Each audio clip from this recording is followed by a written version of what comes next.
Hello everyone. I'd like to give a warm welcome to all of you out there. My name is Renee and you're going to be watching Renee's Health Corner. Believe it or not, God really does care about your health. In 2022, just about everywhere you look, sickness and disease is on the rise. In America, 4,000 times a day, someone has a heart attack. And a new diabetic is discovered every 50 seconds. 1 out of 4 people have cancer, and that's 25% of the American population. There's also a rise in the number of strokes per year, gastrointestinal problems, lupus, multiple sclerosis, and a whole bunch of other diseases. And the question is why? Many people believe that God is to blame, but is that really the case? In 3 John 2, we're told, "Beloved, I wish above all things that thou mayest prosper and be in health, even as thy soul prospereth." So that doesn't tell me that God wants us to be sick. So if he wants us to be in health and disease is more rampant now than ever before, the question is why? Well, today I'm going to share with you some of that, and I'm going to be talking to you about milk, eggs, and butter. And remember, everything I share today is supported by medical research, the Bible, the Spirit of Prophecy, our pioneers who had a lot to say about health that Sister White endorsed. And I'm not going to ask you to buy any quick pills or any pills or quick fix elixirs. As a matter of fact, you're not required to purchase anything. I just ask that you have a listening ear and a sharing spirit so that what you learn, you can use to help others someday yourself. Now, in the Bible, we're also told that the curse causeless shall not come, and that's Proverbs 26:2. And in Job 29:16, it says, "The cause which I knew not, I searched out." And then 1 Corinthians 10:3 says, "Whether therefore ye eat or drink, or whatsoever ye do, do all to the glory of God." So whatever we put in our bodies should be glorifying God. Now we're told in the Spirit of Prophecy to educate people in regard to the laws of life, and that's GCDB, January 30, 1893, paragraph 2. Well, why should we educate people? Well, we're told so that they may know how to preserve health, and that's in MM 259, paragraph 3. We're told education should be given on proper diet in CD 406, paragraph 4. And then one of my favorite quotes is in Ministry of Healing, page 127, says, "Disease is an effort of nature to free the system from conditions that result from a violation of the laws of health." And then on the same book on page 234, it says, "Disease never comes without a cause. The way is prepared and disease invited by disregard of the laws of health." So we bring it on ourselves because we do things we shouldn't be doing. We're also told in the Living Manuscript Release, page 187, to become more intelligent in regard to the laws of life.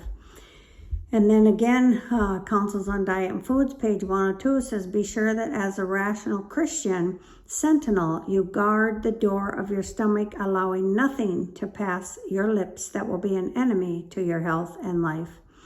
And then on page 457, same book, says, "Abstinence from all hurtful food and drink is the fruit of true religion." And then on page 198, the same book says, "The idea should never be given that it is of but little consequence what we eat." And one last quote is from Temperance, page 138, says, "Dispense entirely with everything hurtful and use judiciously that which is healthful." So here we go. First subject today is milk. Now we're told in Counsels on Diet and Foods, page 356, milk should not be classed with flesh meat. I hear a lot of health people who talk about milk call it liquid meat, and I believe it. That's true. Now here's the history of milk consumption among God's people. 3T, page 21 says, "Salt, sugar, and milk. We know that a free use of these things is positively injurious to health. And in many cases, we think that if they were not used at all, a much better state of health would be enjoyed." Now, this was way back in 1871, so imagine what it's like today. And continuing on, we bear positive testimony against tobacco, spirituous liquors, snuff, tea, coffee, flesh meats, butter, Spices, rich cakes, mince pies, a large amount of salt, and all exciting substances used as articles of food. Now, in 1901, in Councils on Diet and Foods, on page 204, it says, "We appreciate your experience as a physician, and yet I say that milk and eggs should be included in your diet. But these things cannot at present be dispensed with, and the doctrine of dispensing with them should not be taught." That was in 1901. But then it says the time will soon come when there will be no safety in using eggs, milk, cream, butter, because disease in animals is increasing in proportion to the increase of wickedness among men. Notice it said the time would soon come. Soon doesn't mean 100 years later, and it's way past that now. So the time has come now when we have to get rid of using milk, cream, eggs, butter, etc., because there is no safety in using these items anymore today, because the animals are so full of disease. And the quote in Councils on Diet and Foods, page 365, says, "As disease in animals increases, the use of milk and eggs will become more and more unsafe. An effort should be made to supply their place with other things that are healthful and inexpensive. The people everywhere should be taught how to cook without milk and eggs as far as possible, and yet have their food wholesome and palatable." And then we're also told that God would reveal the time when it was no longer safe to use these things, and I believe that that time is here right now. So milk was supposed to be from a healthy cow. Back in Sister White's day, the cows were healthy. They weren't messing with them like they do today. And it wasn't objectionable back then for them to eat those things because the time hadn't come yet then. But today, cows are not healthy. And we're even told in Councils on Diet and Foods, page 330, a cow may be apparently well in the morning and die before night. Then she was diseased in the morning and her milk was diseased, but you didn't know it. And that's what happens today. And I've heard it from people who do farming and milk cows and sell it, to the suppliers, to send to the store for people to drink. And I heard a story years ago from a man who said that he personally knew someone, and he said that he went to pick up the milk and there was blood in the milk. And he told the farmer, I can't pick this up. He's like, why not? The other guy did it. And so he called his boss, and the boss said, oh, just pick it up and bring it in. And they throw it in with the other milk and mix it all up. So then by that time you can't see the blood. And the guy didn't feel right about doing that. And so he said, no, I can't do it. And so they sent someone else to do it. Now, the dangers of milk today is, like I said, the cows are diseased. They've been tested positive for things like AIDS, bovine leukemia, cancer, mad cow disease, tuberculosis, and tumors.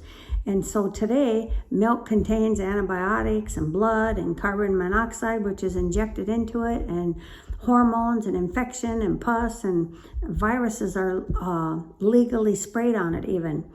So some of the health issues that are related to drinking milk are acne, allergies, anemia, asthma, calcium deficiency because there's too much protein from the milk, diabetes type 1 and 2, IBS, infections, heart disease, increases your cholesterol levels, inflammation, Crohn's disease, kidney stones, mucus buildup, sinus problems, salmonella poisoning, tuberculosis, tumors, breast cancer, other types of cancer, and much, much more. Now, there's a website you can go to. Now, this guy is not an Adventist, but he has some very, very good information. And it's called notmilk.com.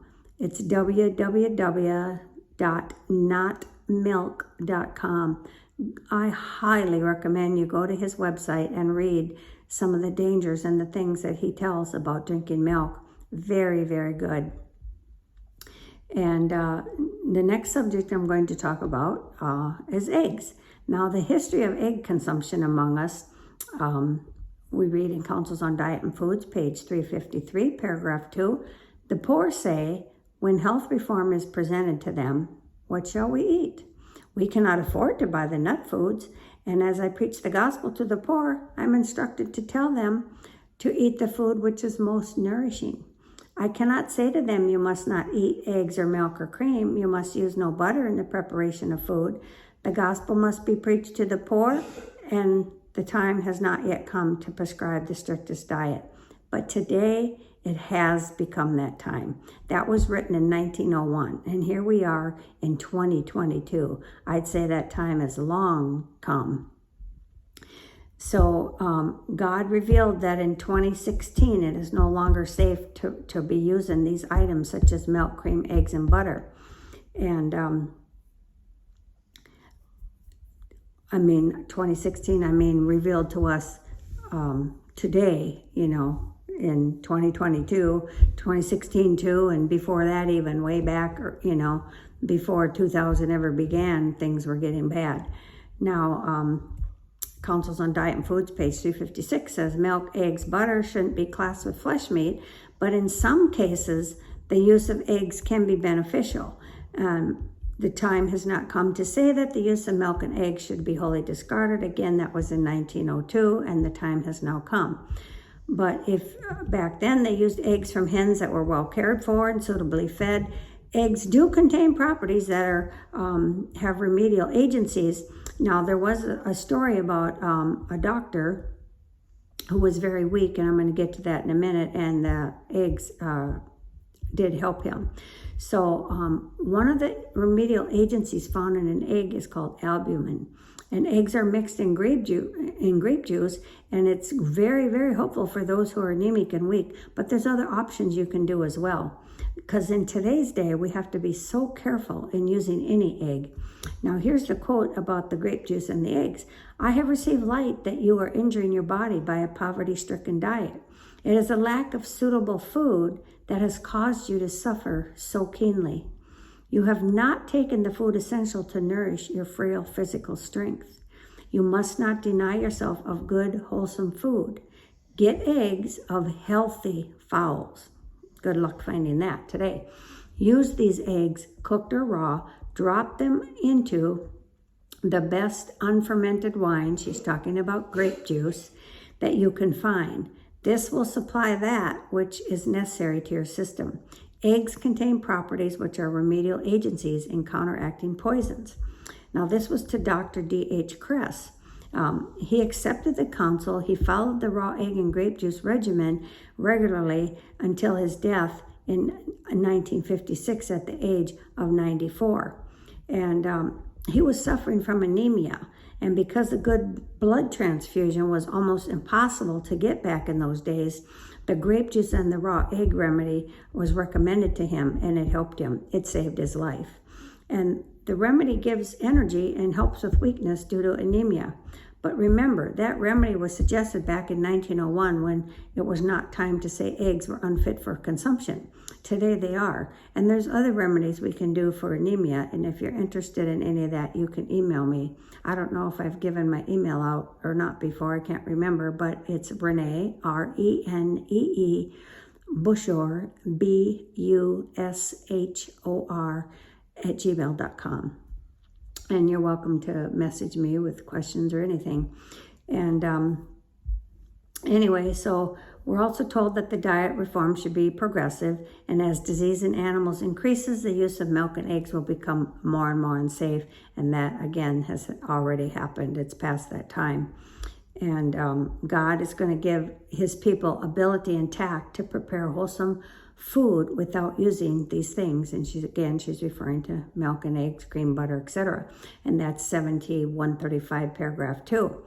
So here's a positive sign for us in these days that eggs are no longer safe to use. Not one of them is that chickens have the bird flu. And back in 2010, they recalled 500 million eggs. Now there's going to be a couple links below you can click on and read more information. And did you know that eggshells have over 8,000 microscopic pores? So it's very easy for salmonella and other bacteria to penetrate the eggshell, the egg through the shell, Now, think back, did you ever dye eggs? Years ago, I dyed eggs when I was a little girl, and we would get that colored dye and put it in the water, and then we dip the eggs in it and color the eggs. Well, guess what? The next day you go to peel that egg and it was purple or green or blue or yellow, because there's pores, tiny little pores in those eggshells. The dye went through and went into the egg. Shocking, yeah. I know. When I found that out, I was like, wow, that is something else. So just remember, the egg only has one exit, and that's out of the chicken's butt, to be frank. And when it comes out, it's coming out through there, and pieces of feces can go through those little tiny pores and get into the egg, and you eat it and you don't even know it. Now, Dr. Michael Greger, he debunked the egg industry with much information. He said egg yolks alone in non-smokers were associated with artery clogging plaque buildup, was nearly 2/3 as bad as smoking. Wow, can you believe that? I can. Eggs are the #1 source of cholesterol in the diet. Blood cholesterol concentration is clearly increased by adding dietary cholesterol. 1 year in the life of a study subject showed an increase in cholesterol when eggs were added to their diet, and cholesterol lowered when eggs were removed from the same person's diet. So do eggs increase our risk of cardiovascular disease or not? In compilations of all the best studies going way back to 1930, when you put them all together, this is what we find. Those who eat the most eggs have a 19% increase of cardiovascular disease, a 68% increase of diabetes, and once you get diabetes, you have an 85% increase of heart disease. A single egg a day was associated with a significant increase in heart disease. Just over half an egg a day could increase heart disease risk between 6 and 40%, and the risk of diabetes by 29%. Your best bet is to leave eggs alone altogether. Now, here's some more drawbacks of eating eggs. It's high in saturated fat, responsible for as much plaque buildup in the arteries as smoking cigarettes, increases the risk of developing type 2 diabetes. The fats in eggs may harm the liver, causing non-alcoholic fatty liver disease. They're high in toxins, high incidences of salmonella poisoning, high in cholesterol, and they alter your biochemical, genetic, and molecular makeup. Other problems with eating eggs is arthritis, breast cancer, like I mentioned, diabetes, fibroid tumors, heart attacks, heart disease, impotence, infertility, inflammation. One egg can cause inflammation in the body for up to 30 days. Wow, that's a long time for one egg. Menstrual irregularities, migraines, plaque buildup, and much, much more. Okay, that's it about eggs. Now we're going to move on to butter. Butter, freely partaken of by both old and young. These things do their work in deranging the stomach, exciting the nerves, enfeebling the intellect. The blood-making organs cannot convert such things into good blood. That's in CTBH, page 46, paragraph 3. Now, butter and meat, but we're talking about butter, but meat's included in the quote, stimulate. These have injured the stomach, perverted the taste, the sensitive nerves of the brain have been benumbed, animal appetite is strengthened, and eternal things have not been discerned. And paralysis has benumbed and the spiritual and the devotional, and that's Counsels on Diet and Foods, page 48, paragraph 2. Now, because we from principle discard the use of butter, and it lists other things too in the quote, but we're talking about butter today. The idea should never be given that it is of but little consequence what we eat. Many people think we can eat whatever we want. That's not true. We're specifically told what we can and cannot eat. And so that's Counsels on Diet and Foods, page 198, paragraph 4. And then page 206 says, I wish to say that when the time comes, it is no longer safe to use butter. God will reveal this. And as I mentioned earlier, he surely has revealed it. Not just in eggs and milk, but also in butter. And now butter is not safe today to eat either. You can place upon your tables butter eggs, meat, and your children partake of them. They are fed with the very things that excite their animal passions. And then you come to meeting and ask God to bless and save your children? How high do your prayers go? You have a work to do first. When you have done all for your children, which God has left for you to do, then you can, with confidence, claim the special help that God has promised to give you. That's Counsels on Diet and Foods, page 245, paragraph 3. What a beautiful quote. Now, Counsels on Diet and Foods, again, page 260 says, many don't feel that this cooking is a matter of duty. Hence, they don't try to prepare food properly. This can be done in a simple, healthful, and easy manner, without the use of lard, butter, or flesh meats. Skill must be united with simplicity. To do this, women must read and then patiently reduce what they read to practice, and learn how to cook with simplicity and yet in a manner to secure the most palatable and healthful foods. I love to cook, and I've been told that I'm an excellent cook, and I praise God for that, because that is a talent, and it really doesn't take a lot to learn how to cook. You can watch many videos nowadays and follow a recipe. It's very easy to do. And remember, we're counseled to read the book How to Live and to know how to cook, and that's in 1 Testimonies, page 680, paragraph 2. And also Counsels on Diet and Foods, page 323 says, we do not think fried potatoes are healthful, for there is more or less grease or butter used in preparing them.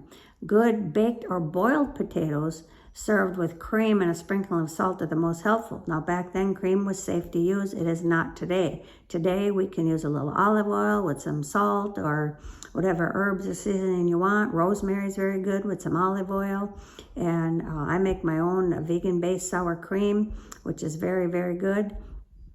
In fact, my friend gave it to her husband, who would not try it, but he would eat the regular sour cream. So one day she just made his lunch and put my sour cream on his burrito, I think it was they were having, and he ate it and never knew the difference. She did eventually tell him, but I thought it was pretty funny. Anyway, butter should not be placed on the table, we're told, in Counsels on Diet and Foods, page 350. HFM, page 50, says great reforms are to be made. Many changes will be required as we strive to advance the cause of reform. Reforms are not to be brought in as innovations, but as natural consequences. Then they will be great blessings. Then, same book, next paragraph says, there's danger that in presenting the principles of health reform, some will be in favor of bringing in changes that would be far worse instead for the better. Health reform must not be urged in a radical manner, as the situation now is. We cannot say that milk, eggs, and butter should be entirely discarded. But remember, again, this was in 1901, and science has proved today that butter is not healthful. So we have to let the diet reform be progressive. We don't just tell people give up the meat, the eggs, the butter, the sugar, the milk, everything all at once. You know, they have to, some people might want to, and that's okay, they can, but a person could get sick from doing it like that.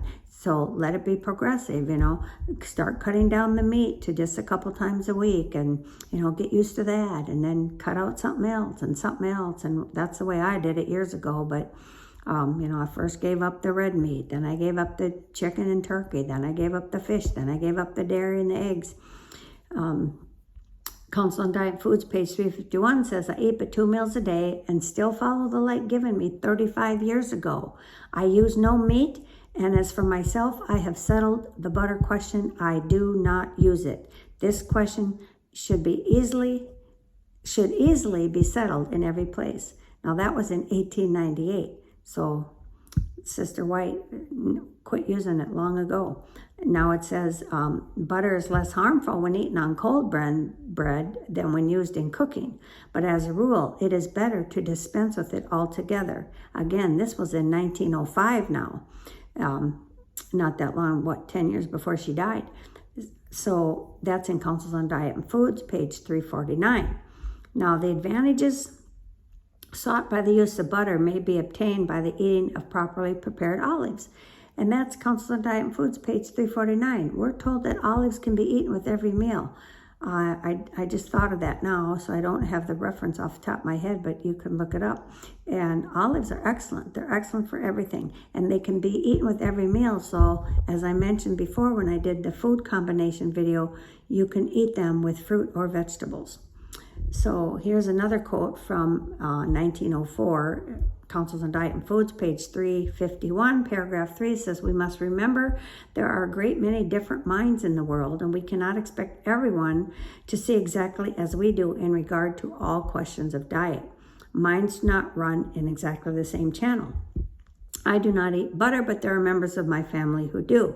It is not placed on my table, but I make no disturbance because some members of my family choose to eat it occasionally." Basically, you just can't nag at people and tell them quit eating it, because that's not going to help them. So, they have different minds and they're going to do what they want. And so many of our conscientious brethren have butter on their tables. And of course, back then, it wasn't a big deal. It wasn't as bad as it is today. And she says, "I feel under no obligation to force them to do otherwise. These things should never be allowed to cause disturbance among brethren. I cannot see the need of butter where there is abundance of fruit and sterilized cream." Again, back then, cream was okay. This was in 1904. And now today, we are to teach people to cook without these things. A good cream substitute is coconut milk or coconut cream. Very, very good. In fact, if you put it like on asparagus, I had a friend whose son hated asparagus. He wouldn't touch it with a 10-foot pole.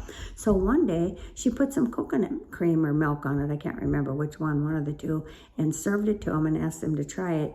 And he did, and he loved it. So that was amazing. Try it. And I've tried coconut milk on collard greens, and it's very, very good too. So the dangers of butter today, again, is because cows have mad cow disease, they have AIDS, bovine leukemia, tuberculosis, tumors, cancer, and butter's made from cream, and cream is the fat of the milk, which comes from a cow. So that's why we're talking about cows. And so milk contains, antibiotics, blood, hormones, infection, pus, and health issues that are related to eating butter is heart disease, high blood pressure, increased cholesterol, and more. Now, here's a little history about butter. Butter was not a common article of food anciently, today. The Greeks and the Romans used it only for medicinal purposes. 11 million cows supply 40 million inhabitants with milk, butter, and cheese, and allow large exports of the latter article. At least 255 million gallons of milk are sold annually.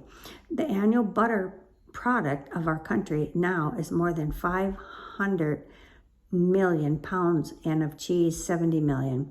There are now about 30 million horned cattle in the U.S., equal in average quality to those of any country in the world.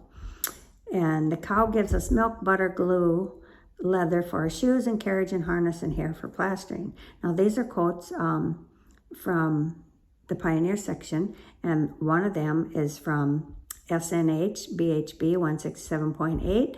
The other one is 1887 URS MANA 35.2, and then January 18, 1894 EJW PT UK 45.6. Now, butter is not margarine, and margarine is not butter. I heard a health speaker say, if you're going to eat margarine, you might as well eat the container, because that's about what you're eating is plastic. Now, in July 11, 1901, EJW PTUK says, page 444, in imposing a fine upon an East Ham tradesman for selling margarine as butter, and who pleaded it was an assistant's mistake. The magistrate very pertinently replied, "It is curious that the mistake is always in favor of the tradesman, and that one never hears of butter being sold as margarine." There's a sermon in that. February 25, 1889, EJW SITI 128 says, circulars had been sent us by Mr. Alex J. Wedderburn, editor of the National Farm and Fireside, advocating the bills now before Congress in favor of pure food and pure lard. We hope they will pass. They ought to pass. Pure food is necessary to health. If a man purchases flour, it is not plasters of Paris or ground tail. If he purchases butter, he wants butter, not oleomargarine. So margarine is one molecule away from being plastic, and it's not a food, and it's not healthy. So That's why this one health speaker said, if you're going to eat margarine, you might as well eat the container.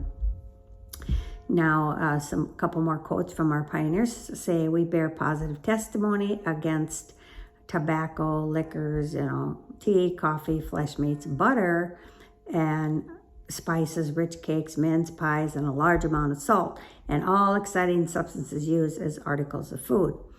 And then in 1868, JNL HBH 189 paragraph 1 says, why are butter and animal oils and fats objectionable as articles of food?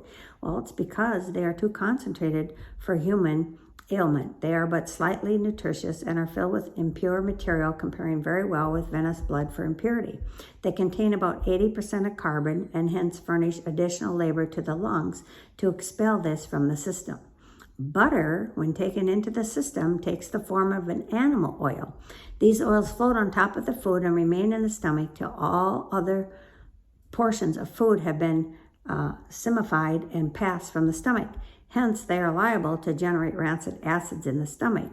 And even when the food is passed from the stomach, these oils are not digestible until bile. In the unnatural way mentioned in the last chapter, passes from the duodenum to the stomach and turns the oil into a substance, a saponaceous substance, before it can be acted upon by the gastric juice and digested.